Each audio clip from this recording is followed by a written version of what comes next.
भारत देश की संस्कृति और सभ्यता के साथ यहाँ के रीति रिवाज से कई देशों के लोग प्रभावित हैं। कुछ दिनों पहले उत्तर प्रदेश के प्रयागराज में महाकुंभ में लाखों विदेशियों ने श्रद्धा की डुबकी लगाई और कई लोगों ने सनातन धर्म को भी अपना लिया।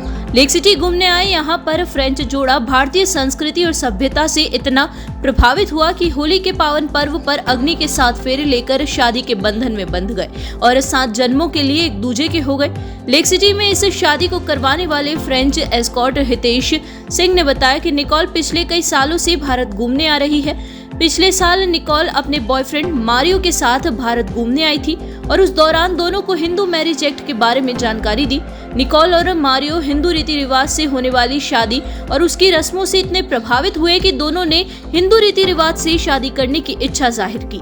निकोल पूर्व में भी भारत आ चुकी है और उसे यहाँ के त्योहार बहुत पसंद है, इसलिए होली के अवसर पर इस शादी का प्लान किया गया ताकि वह हिंदू रीति रिवाज के अनुसार शादी के साथ होली के त्योहार का आनंद ले सके।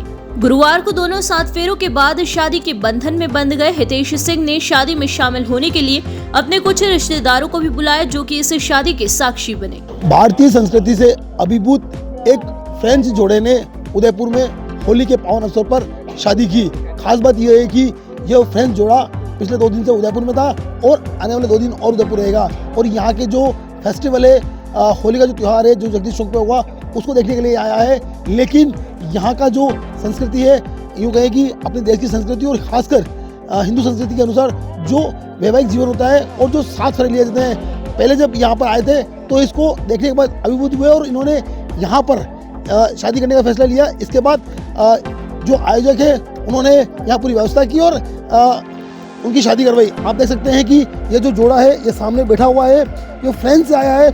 इन दोनों ने अभी हिंदू रीति रिवाज से शादी की है, बाकायदा फेरे लिए हैं, साथ ही उसके बाद जो मांग भरी जाती है वह मांग भी भरी है। अब हम इनसे जो आयोजक है उनसे बात करते हैं कि किस तरह से इसको प्लान किया गया और ख़ास बात ये जो लोग यहाँ पर आए थे इसके पीछे क्या सोच थी और इन्होंने क्या सोचकर यहाँ पर शादी की है। जी, सबसे पहले मैं आपसे जानना चाहूँगा कि ये फ्रेंच जोड़ा है, लेकिन जब यहाँ पर आया होगा, पहले इससे पहले भी आया, तो क्या सोचा और इन्होंने किन किन चीज़ों को देखा कि ये शादी के लिए राजी हुए। जी, निकोल पहले भी मेरे साथ आई हुई है इंडिया। ये जब भी आती है तो मेरे साथ घूमती है।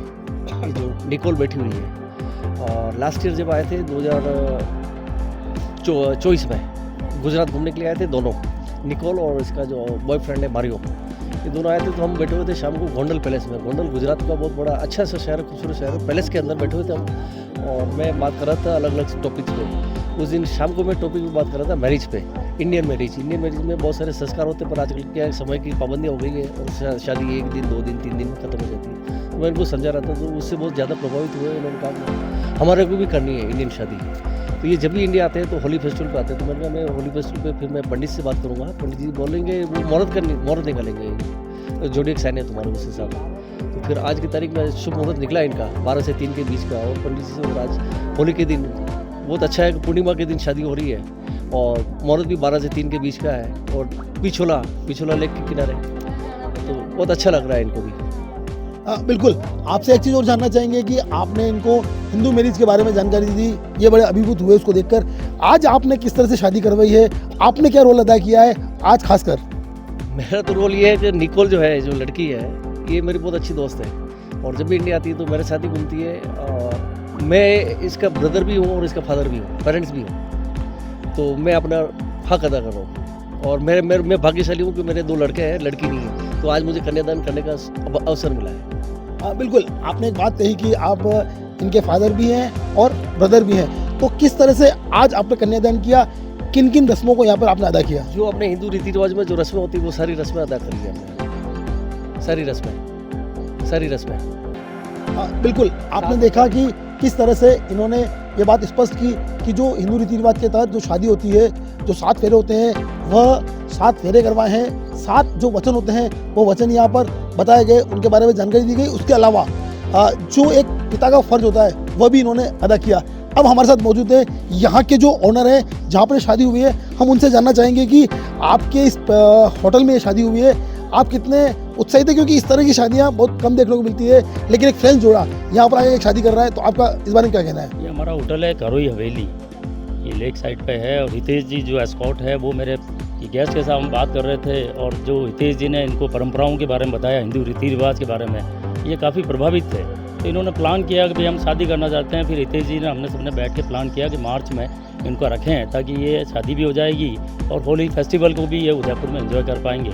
और हिंदू रीति रिवाज से ये काफ़ी प्रभावित हैं, उसी के रूप में आज ये शादी का हमने ऑर्गेनाइज़ किया है यहाँ पर करवे हुए। बिल्कुल। आपने देखा कि किस तरह से इन्होंने ये बात स्पष्ट की कि ये कितने अभिभूत हैं। हमारे साथ पंडित जी भी हैं जिन्होंने ये शादी करवाई है। एक फ्रेंच जोड़े की शादी करवाना आपके लिए कितना नया है, क्योंकि हालांकि आपने इससे पहले शादी करवाई होगी अपने हिंदू धर्म के हिसाब से। यहाँ के जो रहने वाले लोग हैं अलग अलग संस्कृति की बात करें, लेकिन ये पहला से शायद जुड़ा हुआ आपके कि आपने एक फ्रेंच जोड़े की शादी करवाई है, इसको लेकर आपका क्या कहना है? मैं मतलब बहुत ही खुश हूँ आपके इस कार्यक्रम से, और मेरे हाथ से ये शुभ कर्म हुआ है। मेरे को भी खुशी हो रही है कि अपनी भारत की संस्कृति कितनी महान है, जो दूसरे देशों के लोग भी अपनी संस्कृति का अनुकरण करते हैं। भाई हितेश जी जो मेरे परम स्नेही हैं, आपने मुझको 1 महीने पहले ही हायर किया था, तो मैं इस शादी को करवा रहा हूँ। मैं अपने हिंदू रीति रिवाज से इनको शादी करवाई है, 7 वचन सुनाए हैं, और जीवन में खुशहाली के लिए मैंने इनको खूब सारे आशीर्वाद दिए हैं, और मैं मंगल कामनाएं अर्पित करता हूं। आप सभी को भी अपना होली का पर्व की मंगल कामनाएं। जय हिंद, जय भारत। तो देखा आपने कि किस तरह से इस शादी को इन पंडित जी ने करवाया। इन्होंने भी कहा कि देश ही नहीं, जो अलग अलग जो देश हैं, बाहर जो विदेश के लोग यहाँ पर आते हैं वो बड़े अभिभूत होते हैं हमारी संस्कृति को देखकर। इसलिए अब धीरे धीरे जो है लोग हमारी संस्कृति को अपनाने लगे हैं। इससे पहले एक चीज़ और बता दूं कि जब महाकुंभ हुआ था तब लाखों विदेशी महाकुंभ में आए थे, और कई लोगों ने देखा था कि उन्होंने वहाँ स्नान किया था। अब ये एक शादी भी एक उदाहरण है, क्योंकि इस शादी के माध्यम से जो हमारी संस्कृति है वह देश ही नहीं बाकायदा इनके विदेश तक पहुँचेगी, और इनके जो जहाँ लोग ये रहते हैं वहाँ तक ये अपनी इस